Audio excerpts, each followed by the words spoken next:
অল্প পরিমাণ কাপড় দিয়ে আজকে ব্লাউজটা তৈরি করতে হবে। এত কম কাপড় দিয়ে আমি কখনোই ব্লাউজ তৈরি করিনি। তারপরও আজকে 3টা কাপড় একসাথে নিয়েছি, আর 3টা কাপড়ই 1 গজের চেয়েও কম। আমি সব সময় ব্লাউজের সামনের পাট আর পেছনের পাট সমান কাটিং করে থাকি, কারণ দুইটা আলাদা আলাদা কাটিং করতে আমার খুবই ঝামেলা হয়। তাই 1 ইঞ্চি বা হাফ ইঞ্চি পরিমাণ সবসময় বেশি রেখে তারপর কাটিং করি। আজকে এই 3টা ব্লাউজ কাটিং করার জন্য আমি যেই ব্লাউজ থেকে মেজারমেন্টটা নিয়েছিলাম সেই ব্লাউজের মেজারমেন্ট খুবই বেশ কম। সামনের পার্ট আর পিছনের পার্টের সাথে অনেক ডিফারেন্স। তাই সেই ব্লাউজের মাপ শুধু বডির মাপটাই রেখেছি, সামনের পিছের মাপ আর রাখিনি, কারণ সেভাবে তৈরি করতে আমার খুবই ঝামেলা হয়ে যাবে। তাই আর কি নিজের মতো করেই তৈরি করার চেষ্টা করছি। যেহেতু এখানে 31 ইঞ্চি পরিমাণ কাপড় আছে, তাই ব্লাউজের লম্বাটা আমি প্রায় 14 ইঞ্চির মতো নিতে পারবো দুই পাশ থেকেই। তাই এটা লম্বায় নিয়ে নিলাম 14 ইঞ্চি পরিমাণ রেখে, তার উপর সেলাইয়ের কাপড়টা সহ। এখানে আমি নেক ডিজাইনটা কাটিং করে নিয়েছি, তারপর স্লিভসের যে ডিজাইনটা আছে সেটাও কাটিং করে নিচ্ছি, ব্লাউজের যে মূল পার্টটা আছে সেটাও কাটিং করে নিচ্ছি।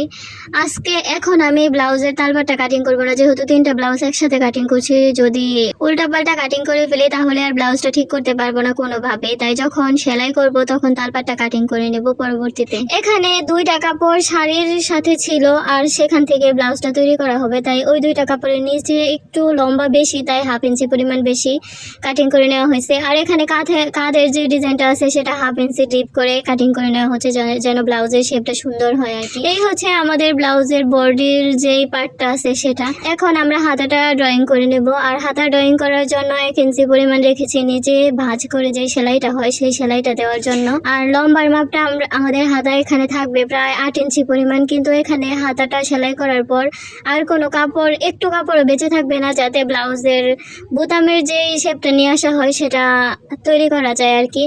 তারপরও আমরা কাটিং করতেছি, দেখা যাক কি হয়। যে কাপড়টুকু ছিল সেটা দিয়ে হাতা আর বডির যে পার্টটা আছে সেই ডিজাইনটুকুই করা গেছে। এখন বাকি যেই কাপড়, এক্সট্রা কাপড়গুলো প্রয়োজন সেটা আমরা নিয়েছি। নেক ডিজাইনটা করার পর মাঝখানে যে কাপড়টুকু বেঁচে ছিল সেটা থেকে দুই পাশের নেক ডিজাইনের এক্সট্রা যে কাপড়টা প্রয়োজন সেই কাপড়টা নিয়ে নিয়েছি।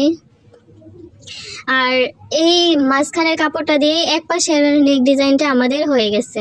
একমাত্র ড্রেস হচ্ছে ব্লাউজ, যে ড্রেসটা তৈরি করার পর অবশিষ্ট তেমন কোনো কাপড়ে বেঁচে থাকে না যে অন্য কিছু তৈরি করা যায়।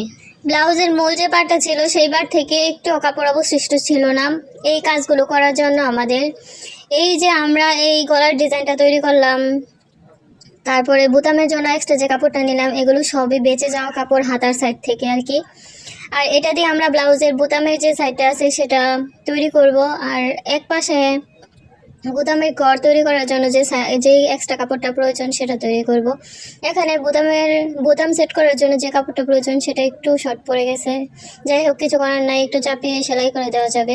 এই ছিল আমাদের ব্লাউজের সম্পূর্ণ পার্টগুলা। ব্লাউজটা কাটিং শুরু করার আগে আমি ভেবেছিলাম এত অল্প কাপড় দিয়ে কিভাবে ব্লাউজটা কাটিং করব, তাই 3টা কাপড় একসাথে নিয়েছিলাম যেন যা হয় সব 3টার উপর দিয়ে যায়। কিন্তু এত সুন্দরভাবে কাটিংটা সম্পূর্ণ হবে আমি সত্যি স্বপ্নেও ভাবি নাই। আমাদের আজকের ভিডিওটা এ পর্যন্তই। যারা এতক্ষণ আমাদের সাথে ছিলেন সবাইকে অনেক অনেক ধন্যবাদ, সবার জন্য অনেক অনেক শুভকামনা।